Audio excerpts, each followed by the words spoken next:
Hello everyone, I hope you are doing well. Today we will talk about how to fix or how to solve the problem of Wattpad beta. We click on settings, then we click on apps, default apps, app settings. On above we will search about Wattpad beta and we click. Here in this page of app info we go to first stop and we click OK.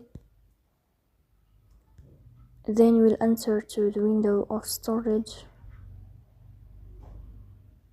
Here we click on clear cache. Then we go to Play Store. We'll search about Wattpad beta. If you find update like this, then we'll update your app. So that's all. Don't forget to support us by like and subscribe. See you next time and thank you for your watching and your attention.